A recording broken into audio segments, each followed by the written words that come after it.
What's up, Arrowheads? Welcome to the Arrow Recap Show here on Collider Video. I'm Ann Campea, and I'm so happy to be back talking about Arrow Season 4, Episode 15. I think it's appropriately titled this week, Taken. And I am here to also introduce my co-hosts, starting with Josh Macuga to my right. Do I start with? Yeah. Give me back my son! And Michael Medina. Hey guys, nobody knows about my son except for Barry and Malcolm. I think Thea knows about him too, so pretty well kept secret. And Jason Inman. I have developed a serious set of skills that I've developed over 5 years of hell on a hellish island. So. I don't know about you guys. I was waiting for Liam Neeson to come out at some point in this episode. No? He's like, let me call a friend. And As the real Ra's al Ghul? Yeah, exactly. So for those of you who are caught up and watched tonight's episode, we're going to talk about the positives, negatives, go into our predictions for next week, as well as take your Twitter questions. So make sure you continue to tweet us using the hashtag ColliderArrow. Let's start with what we liked about the episode. I know the episode was, very much driven on the fact that William, Oliver's son, has been taken. And like Michael mentioned, maybe 90% of Star City knew who William was, except for Felicity, Laurel, and Diggle. So I don't know. What'd you guys think about that? I liked it, but I felt like Felicity was a bit of a punching bag in this episode. She kind of got screwed over left and right. But I mean, I liked the episode. I didn't love it, but I liked it. I thought it was okay. It wasn't as strong. I was waiting for that moment, like, give me back my son. Yeah. That intensity coming from Oliver. Didn't quite see that. Mom, on the other hand, she had it. Jeez. She had that moment once or twice. Yeah. Me too. Like, I know I missed you guys last week. I totally missed you guys, by the way. And I was able to catch up. Were you searching for William? I was searching for William. Were you helping me find my son on Twitter? I took him. Good. At the same time, I'm also Zoom, so there's a lot of things going on while I'm gone. Wow. But I think, one of the things that Michael pointed out is it wasn't a great episode, but I feel like between now and when we get to like episode maybe 18, because we're on 15, I feel like they're fillers, kind of just progressing the story, but not too much, because maybe they're saving that for the finale. I didn't have as much of a problem with this episode as you guys did. I actually thought this episode was solid, and the only weaknesses this episode, was what you talked about, was all the Felicity scenes. Yeah. I thought the action scenes were great. I think we're 2 weeks in a row. Like, the big thing we talked about last week was how awesome the opening sequence was before the credits. I thought this one did the same thing. Like, we got a pretty good, Darhk coming out of the dark and being like, ha ha ha, I'm the villain, and then dun dun dun dun dun, and you're like, yeah, let's do this. I thought the in-action scene was good. And action was really good. Yeah, and VIxen killed it, I thought. She was great. Yeah. She was awesome. I'd love to see her as a member of Team Arrow in the future. Definitely. Josh? I mentioned when we were watching it that the VIxen stuff was sort of like the Harry Potter Patronus charms. Every time, and we were watching it and the Sex Panther noises, and then the Sex Panther. Gorilla. I loved that stuff. That stuff was super cool. I think the whole episode, hunting down Oliver's son and figuring it out, and then Oliver basically telling the rest of Star City that he's the Green Arrow, all really fit in well. I really actually enjoyed this episode. It went by really quick. Yes. And I really thought that the really great part of this show, which I don't think that Felicity hit on, was that what she should have been like is, I didn't really think about us having kids and the fact that if I do have a kid and he gets kidnapped, I'm going to be in Samantha's place. That's what I thought she was going to come back with him at the end. It was like, I don't care about you not being honest with it. I need to think about this being with you and making a family with you, if that's even possible to do. That's a good point, but I just think with everything she's been through since season 1, I think she's accepted that, because with Diggle having his daughter right now, and she sees what he's had to go through, and he's even said that he's fine with it because he knows where she's at, So I would assume that she's fine with it. It's weird because I think we've talked about Felicity in the past, how she's a little hot and cold with Oliver. One minute she's totally on board with this lifestyle, then the next she's like, oh, maybe we should take a few steps back. I changed my mind. I'm all on board now. Well, it's that was set up from the first episode in the season, where you found out that Oliver was like, hey, I'm cool with having mimosas, and the Felicity is like, I've been hacking behind your back. And you're just like, what the hell? What's up with you, Felicity? And that's, again, for me, was the weakness. And I know we shouldn't get talking about bad. We should talk about the good of this episode. That was the weird thing, again, this episode was I thought every choice that Felicity made was weird in this episode. It has been since they introduced the sun, I think. Yes. Yeah. Everything that they've had Felicity do in this show since the introduction of the sun makes absolutely no sense to me. Really? Like, you got to be an understanding person at this situation. This is unlike anything else. He had a son. The woman made him keep it a secret. He's the Green Arrow. People keep trying to kidnap everything that's around him. He has to have something that's sort of a secret. And the fact that Felicity is freaking out about this, it's not like he's cheating on her. It's not like he's going behind her back and being like, Well, the bouncing off of that is, I think, and I totally agree with Josh, is I think what Josh is trying to explain is that she's accepted way more weirder stuff. Yes. And for this very simple thing, for her to be like, no, I'm out. Like, Oliver literally betrayed the entire team. Remember, we spent like 6 episodes of Diggle just being like, I can't talk to you, man. Yep. I can't talk to you. You betrayed me. You betrayed me. She was able to let that go, but this is where her line is drawn. Yeah. That's the weird thing for me. Being the only female on I was just going to say, from a female perspective. Maybe it's different. Maybe it's different. I actually didn't read it that way. Honestly, I think maybe it's just an accumulation of things that have happened. It's not maybe particularly this is probably what set her off, but for me, what I was inferring from everything that's going on is that you've lied to me too many times, not just this one time. And you had the opportunity to tell me and you didn't, and so I felt sympathetic for her. I could understand where she's coming from, and personally, I don't think that this is the end for them. I've seen them break up and get back together above other issues that they've had to deal with. Can I ask a crazy question simply for the fact that I don't remember? In the crossover, before Barry reset the timeline, did he tell her?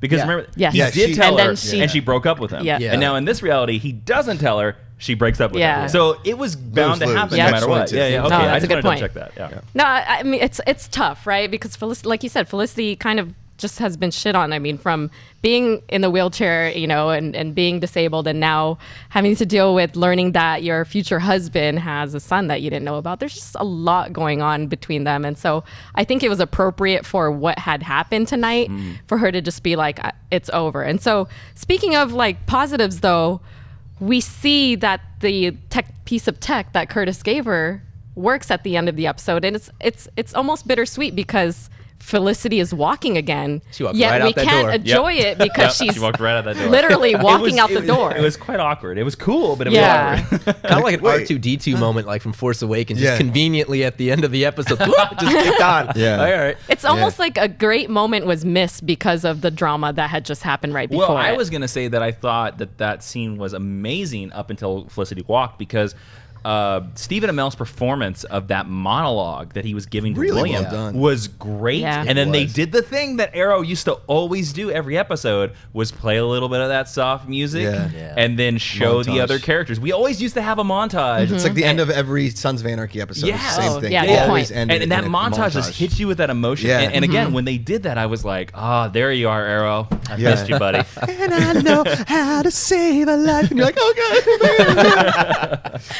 I will say Stephen Amell's acting has improved with every episode, right? Yeah, like totally. his emotion Agree. really comes across. But there were a lot of heartwarming moments in this episode, I think. There was that moment. There was the moment that I actually felt a little, bit sad for, was the moment between Malcolm and Thea where they had to break up.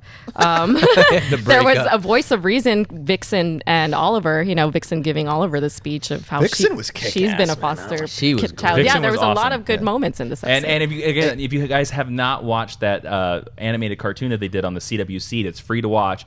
There's like, I don't know how many episodes there are, but all of them add up to about 30 minutes of your time. They're in continuity because Arrow shows up on it, and actually they're fantastic. And the actress that was in the episode is the Voices. voice of her in that show. I love that they did that. Yeah. I actually, to be honest with you, from this episode, I'm ready for next season them to announce VIxen. Yeah. Do Yeah. it. Make the Oliver's VIxen show. Getting kind of funny with his little jokes. For his last week, like, "Oh, Curtis, you're terrific," or this episode, he's like, "Oh, we had an animated run in last year," or something Yeah. like that. Like, wow, he's on point. Yep. I really thought that a nice little moment between Captain Lance and Laurel. Oh, And then right. they showed at the end, but then, she's like, I knew Oliver was cheating on me. Well, everybody knew. It's like a freaking soap opera.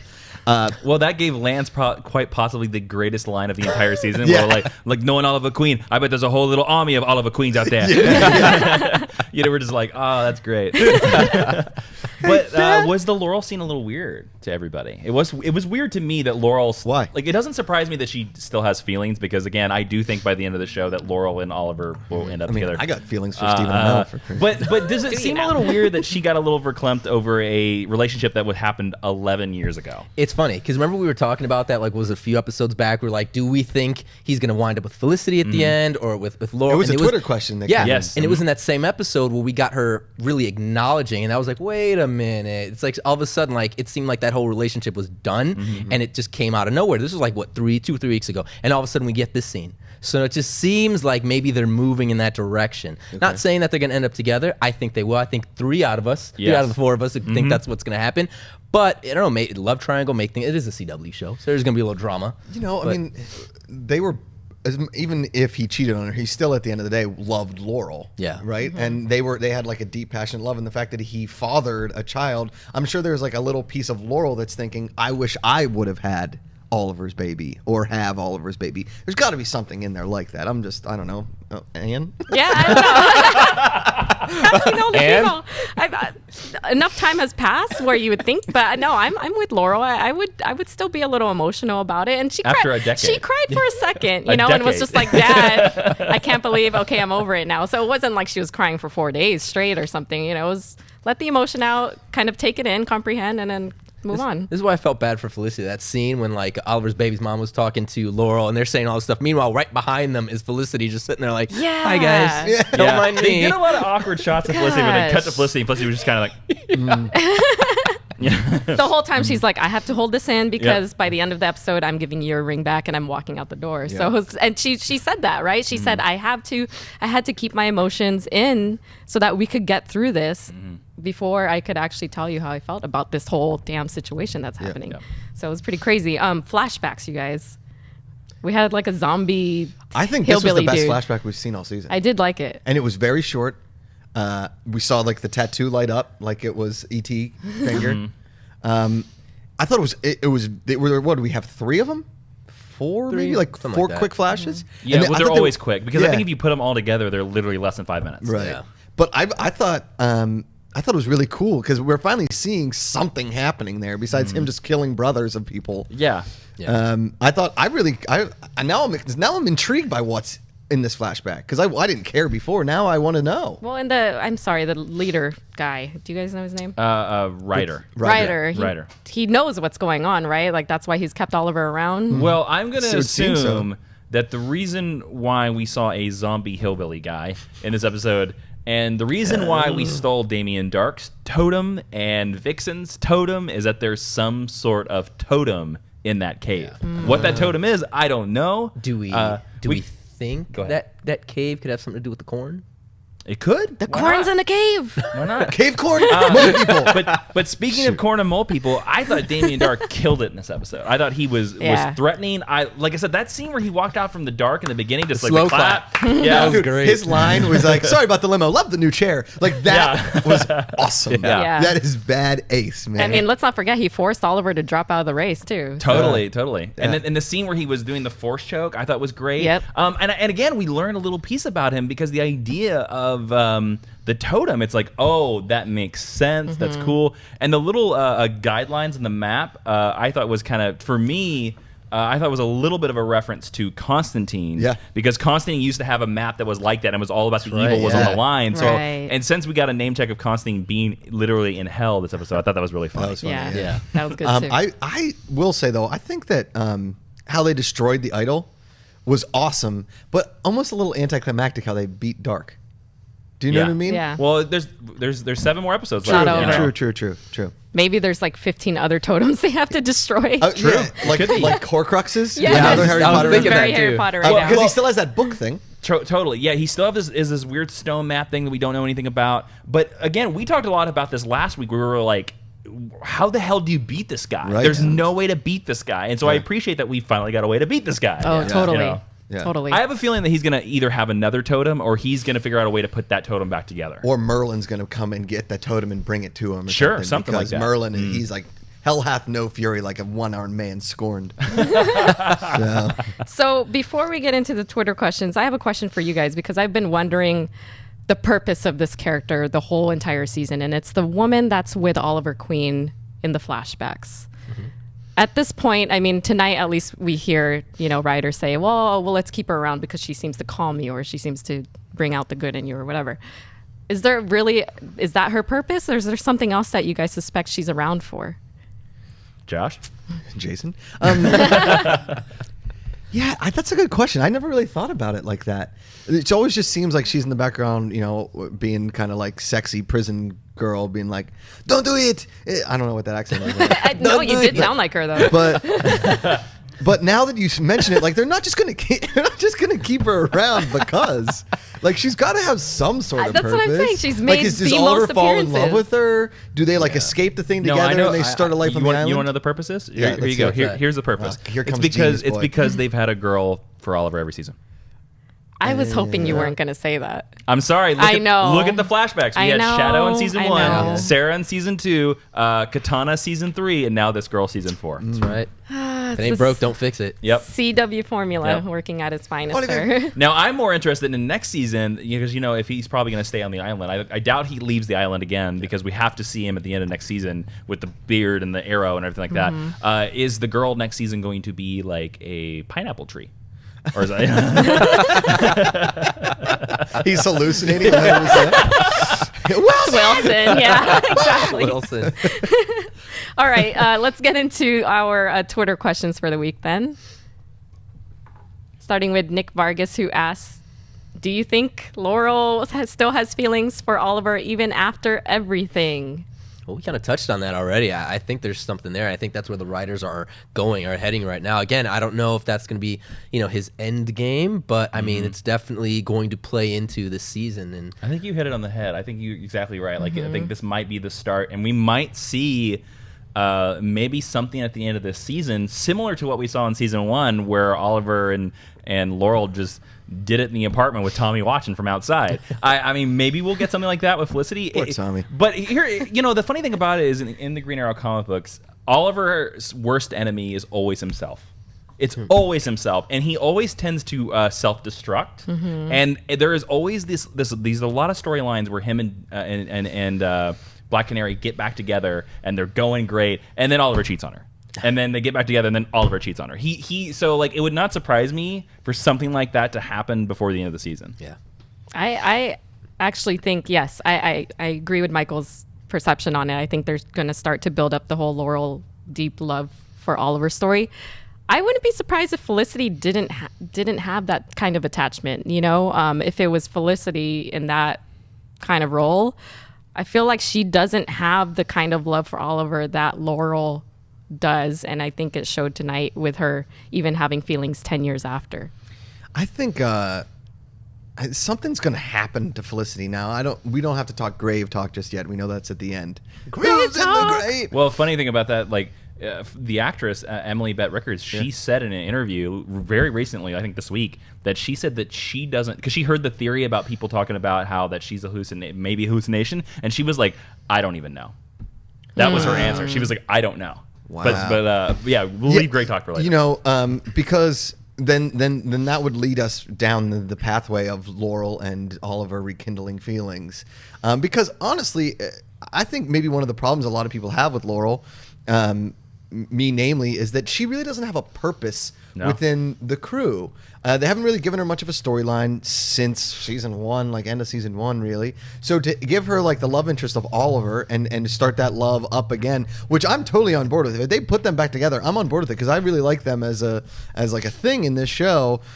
Her consoling Oliver while Felicity dies is a natural kind of progression in a show like this. So I think honestly that and we said it last week, I think that they eventually will end up together. I think that this episode, maybe they planted this little Easter egg in there to get us towards something like that. Can I throw out a crazy question to the panel? And I'd love to hear all your opinions on this. Stop asking, course. can you, and just do it. Okay, fine. I'm going to do it. Do we think that Felicity's romance with Oliver is sort of a Stockholm Syndrome thing, that she got excited by the danger and working and tearing down crime and mistook that like passion for punching criminals in the face for love for Oliver? Do we think that Like, because you said earlier, Ann, Yeah. that you don't think that her love is as real as Laurel's. I'd love to hear what you guys think about this. That's interesting. I think initially, definitely, because you remember she'd be working on a computer and he'd be like working out and stuff like that, and she was like, "Damn," Yeah. you know. And I think initially that because she was a nerd, that wasn't her life, you know. And all of a sudden she's thrust into this world. I think it was exciting at first. I'd like to think that as time has gone on, and we're in season 4, that maybe that love has gotten stronger. That it's more genuine. There's something deeper than just that. But I think initially that's probably what it was. Yeah, I think if that's what it was built on, then when you go back to the root of it, then I think that's still what it was built on. I think Felicity definitely has a different personality than Laurel, in that I think I hate to say it, but I think she's a much stronger character.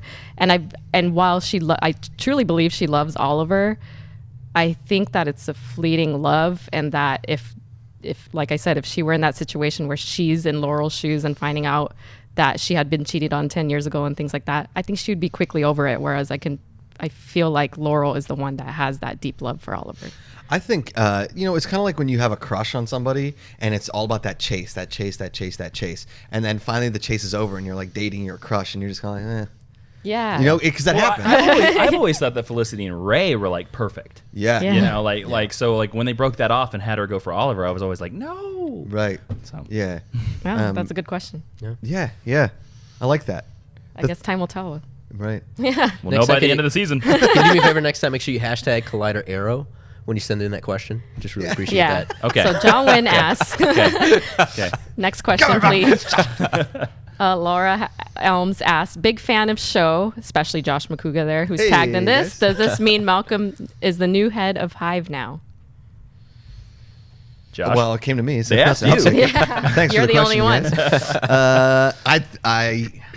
I would imagine he would step into that role. He loves controlling people, like a group of terribly fighting idiots that always get beat up real quick. So I would think I would imagine he'd become the new leader of HIVE. He's got to have a little gang of unruly men to Think about Malcolm. He always has an ulterior motive, right? And I think since he got his hand chopped off, he's looked kind of helpless, and we all know that that's not Malcolm at all. I think he's got, like I said, an ulterior motive. When he handed Damien Darhk the name of William's name, is like, this is what's happening. I think all this was with the intention to bring down Damien Darhk so that he could take charge of HIVE, and just because remember, he does have Vandal Savage's ashes or whatnot. So I mean, he figured that's going to be done. There's going to be a reason for that. At least I think there will be. Yeah. So yeah, definitely I could see that happening. I hope that happens.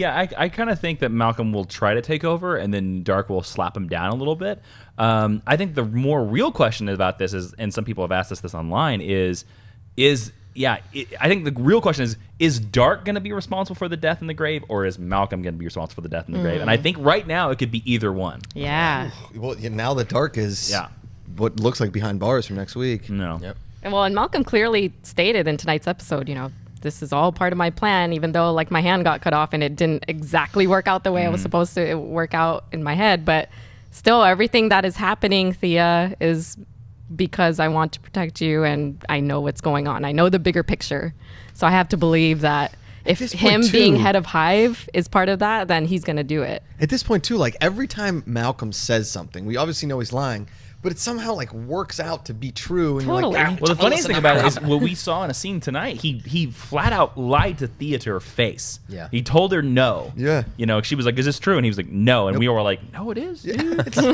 don't believe him. Like in the scene where he decided to growl again, like he did to Oliver again. He growled at Thea again. I don't know why they're making that action. Yeah. Do we have another question? All right. 11-6 Legit asks thoughts on what Genesis is, and actually, more importantly, I think we wanted to address what's in the cave, or who is in the cave in the flashbacks. Again, I'd like to think that there's a connection to the corn, because I mean, how long ago did they introduce the corn? How many At the episodes back mid-season was that? break. At the right? like 5 Okay. episodes back. Yeah. And there's been absolutely no mention of that. And again, I haven't even seen it again. Yeah. nothing. So I mean, I gotta assume that that's the direction they're going in right now with the cave. I mean, the cave's got to have something to do with the totem, like you said earlier, and so there's got to be something there. I have no idea, you guys. So Batman, I don't know. I know I wanna, like, it's defer got to to be Jason on it's this got to one. be a totem. Right. It's got to be a totem. Now, there are so many magical items in the DC universe that it could be any of them. It could be the Spear of Destiny. It could be like, who the hell knows? What I want it to be is we've already introduced Constantine in this universe. So to me, that sort of says that the Constantine universe is sort of in this continuity, sort of. Yeah. We've proven that the VIxen necklace is here. I am crossing my fingers that inside that cave is the helmet of Dr. Fate. I was just thinking that. You read my mind. Yeah. Well, who, if you don't know, Dr. Fate is a Justice Society character who has this gold helmet, puts it on, and you become possessed with the spirit of this lord called Naboo, and he controls your body. You basically become a superhero. I hope it's the helmet of Dr. Fate. Well, we did see it on Constantine. Well, you saw Constantine had it in his house. Yeah, so that'd be a cool connection. I like this helmet idea. I just love that the whole season has Maybe been focused Diggle on gets that magic. as his new helmet. Yes. There you go. Well, once you have it on, can you take it off? Like, sometimes you can, and sometimes you can't, and you're stuck being this servant of Naboo for the rest of your life. So it's like the Sisterhood of the Traveling Pants. But basically, Exactly. you put on this helmet of Naboo, the helmet of fate, and you are this nexus for this all-powerful god, and you're basically as powerful as Superman. what? You're unstoppable. Wow. Now, what Korn has to do with that, I don't know. But is there like another idol in the DC universe or something that like turns ghosts into zombies, but then they see a glowing tattoo and they're like, the penitent man shall pass? Yeah, what was that? Not that specifically. No. Okay. But like there are so many. I mean, the DC universe is like the DC superheroes. There's so much, you know. Right. I'll try to do some research when we come back. We have this 3-week break and see what other magical items there could be. Can we shoot a montage of you doing your research? Yeah. I mean, there's another idea that is that it is the diamond of Eclipso. Which is another thing. If you ever watched the Justice League cartoon, there's this little diamond, and the diamond can possess people, and you sort of become this evil demon, this host for this demon called Eclipso. It could be that. It could be so many things. So it's like when you give a girl an engagement ring and she becomes Bridezilla, that kind of thing. Exactly. Right. Exactly like that. Now, is the show, do you guys feel, because you guys obviously are heavy into the comics as well, do you feel that the show has gone far enough that they could just create something that doesn't exist in the universe or in comics or in anybody's story Or that do they exists? stay pretty true to the Or universe? do you think that it's going to be something like you said, like What do you think, something Mike? that exists already? I was gonna say, why question, not? yeah. We see that in films. We see that in some television shows already. Them taking. I mean, again, I'm going to talk about Marvel. We look at Marvel's films and how they're dealing with like the Infinity Gauntlet and the gems and how they're switching things around a little bit here and there. So I don't see why not. You know, I mean, that's the one good thing. The thing is too, like again, it's not like official, but we see them killing off characters like Waller and things like that. Because again, you've got the cinematic universe and what they're trying to do there. So I understand. So I'm wondering if they're going to want to create something different so that they're not stepping on each other's toes. I don't think so. I think it will be something from DC Comics. You think so? Because even the thing that really got me hooked in Arrow from the first season was in every single episode of season 1, and you just said you rewatched it. Yep. Every mobster, every villain, every character they introduced in season 1 was a name from the comic Yeah. book. That's and cool. they could have just called them Joe Smith at any time. Right. But like even Felicity was given the name of a character, a barely known character who was only in like 3 issues from a 1970s Firestorm issue. So like they dug deep for that name. Wow. They do it on Flash a lot too. And they do it on Flash. So to me, that tells me that they may not name it the same thing because, like you brought up the example of Marvel. And in the comic books, they're called the Infinity Gems. They're not the Infinity Stones. So they could do something like that. Yeah. But it'll be something from DC. I guarantee it. Cool. Yeah. I think the beauty of the show is that it's just unpredictable, right? We now have a ton of different what the heck's going on Yeah, in this show, totally. which I think has really What's made in the grave? What's in the cave? What's in the grave? What's in the cave? What's in the cave? What's in the corn? What's with the corn? What's with the corn? man? And who's that lady with Oliver in the flashbacks? All right, let's get into predictions then, because we have a 3-week break, as Jason I know. mentioned. Yeah. He will be working on a Cue the Lionel 53-page essay for us, 53-page essay. double-spaced, and he will be back to I read better make that. a note about that. Yes. Get started. Look up magical items. We Set a Google calendar saw for it. Cupid is back in the episode. Whether you like her or not. March 23rd coming. episode that we return, whether you love her or hate her. Well, when the showrunner created that character in the comic book, she's going to show back up. Yeah. Andrew Kreisberg, when he wrote A Run of Green Arrow, he created the character Cupid. Oh, got it. Yeah, I get it. I don't know. That's how you get I those don't really royalty care. checks, baby. But Nothing like a weird hot stalker. I mean, to she get the typically sugar. would appear closer to Valentine's Day, though, would right? think. That's Yeah, March I mean, it would 23rd make that she's sense. coming back. But anyways, we see her. They talk Genesis predictions for next week's episode, as well as let's get into all of that. Who's in what is what? Grave, cave, Oh, whatever. yeah. Who's in the grave? Who's in the grave? Brought to you by. So I think I'm still. Well, we all, sorry, we all Yeah. know who's not in the grave now, right? Can we all agree that it's not William? Yeah, it's not. Yeah. It's not Yeah. William Not and it's William. not Mom. It's not No. William, not They're Mom. done, right? Right. Thank I would goodness. imagine. Thank I don't- goodness. Like the fact that she's taking him away, that he doesn't even know. That's a really cool bookend to that thing. I don't think we'll see him again, which is totally fine. I think they're out of the series for Yeah, good. I think so. Yeah. So kids not in the grave. All those YouTube commenters that said I'm an idiot because they kill kids all the time. Jesus. That's great. So I'm gonna stick with Thea in the grave. I've said it the last few weeks. I'm still sticking with Thea in the grave. There weren't like last week. Remember we had, like I said, the hot tub time machine moments where each time they're like, that's not the grave. So I'm sticking with Thea. There weren't really any at all this week as far as like almost deaths. Yeah, there was. Who? Yeah, well, I was gonna say like you were talking about, like last week they talked about how they alluded to Thea, like, oh, she almost got stuck in the hallway. Right. Well, this week we had Malcolm Merlyn being like, you don't have any idea how many times you could have died, and I saved you. Oh yeah. So maybe see. I'm sticking with Thea, man. I'm sticking with Thea. Vegas, Thea. All right, who's in the grave? I'm still going with Diggle, but there's no indication that Diggle's in the grave. Every episode I watch, I'm like, I like your gumption, Ann. You're sticking to your there's guns. no percentage. If we went to Vegas to bet on this, would be like 0.01% for Diggle, but I'm just going to stick with it because he's the one that I feel like would make that type of impact from that flash forward scene that we saw where they're in the limo. Barry coming out to the funeral, Oliver and Felicity feeling that emotional. There's only a few Diggle people who was in can do Flash that. this week. Yes, he was. And Yeah. him and Barry had some touching moments. Yeah, Exactly. They did. Yep. I'm sticking with Lance again. Thea makes sense, but it's like I want this death to mean something. I don't want to see it coming, and I feel like if it's Thea, they're telegraphing the hell out of it, and I don't want to see that. So I'm going to stick with Lance. Even though I originally episode 1 I was on the Lance train, I'm sticking. Me and Josh are simpatico on this. I think Thea it's Queen. Thea. I really think it's Thea. That whole Malcolm scene to me was a whole scene about like, I'm gonna stop watching you, and because of that, you're dead. Yeah. All right.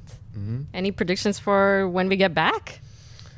Or just see what happens. Mole people? Genesis? Mole Josh, people. mole people in Yeah. Genesis? Yeah, what the hell is Genesis, everybody? And we never heard that. We all went around in a big Oh, you panel. did? And we told what we thought Genesis is. Did you get- What do you think, It Genesis? was hear this about my group Genesis? in the 80s, I think. Yeah, Josh came up with a You theory. already of- did that. Okay. They can't dance. They can't stand. They can't talk, but they can walk. Honestly, Genesis guy. I have no idea. I just feel like it's a group you don't want to F with. You don't want to mess with them, right? It's a secret society of mole people. Come on. Like seriously, I would love to get some form of the new gods, in this. That would be so cool. Again, I don't know. I feel like they're more Flash. Yeah. You know what I mean? But it would be cool to get them on this. I mean, I don't know. I'm throwing out a crazy theory. Like I said, I would love the Helmet of Fate. I don't know if that's my prediction or not.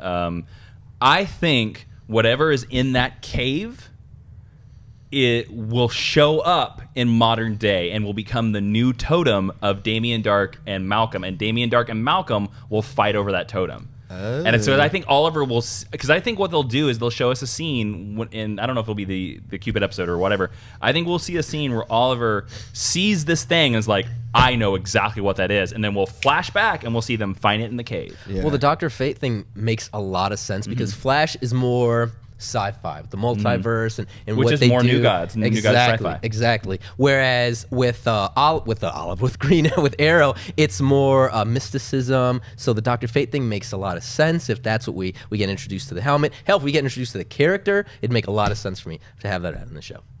Okay. All right. Well, there better be somebody in the grave, and there better be something in the cave. That's all I have to say. Cave watch. 3 weeks until we're back for our next recap show. You guys, make sure you continue to tweet us your theories and questions and all that good stuff. We will be online and checking during this break. Make sure to leave a comment as well as like this video and share it and retweet it and all that good stuff. So we look forward to chatting with you during the 3-week hiatus. And until March 23rd, you guys, where can people follow you, Josh? Hey, yeah, you guys can follow me on Twitter and Instagram at Josh Macuga, my YouTube channel Between the Sheets TV, and I'd like a special message here for Clark Wolf. I've been challenged on the Schmodown. Clark, I'm coming for you. I'm not scared. I'm the #1 contender. Bring it, okay? Damn. Michael? Okay, none of you guys helped me find my son last week. So screw you guys. No, I'm just kidding. I love you. But you can find me on Twitter at Mr. Michael Alexis and on Instagram at Mr. Michael Alexis 14. Right. Jason. You can find me on Twitter at Jawin, on YouTube.com and Instagram, the same spelling. You will see lots of pictures of me going to DC Comics and knocking on the door and being like, hey, can I read that comic book from 1965? Because I need to know what this little trinket thing is because I got to prove to Josh that mole people don't exist. And we're all looking forward to your essay when we get back from the break as well. You've got homework, Jason. You guys can follow me at Ann Campea, and make sure you continue to tweet us using the hashtag Collider Arrow. So until March 23rd, you guys, hood up.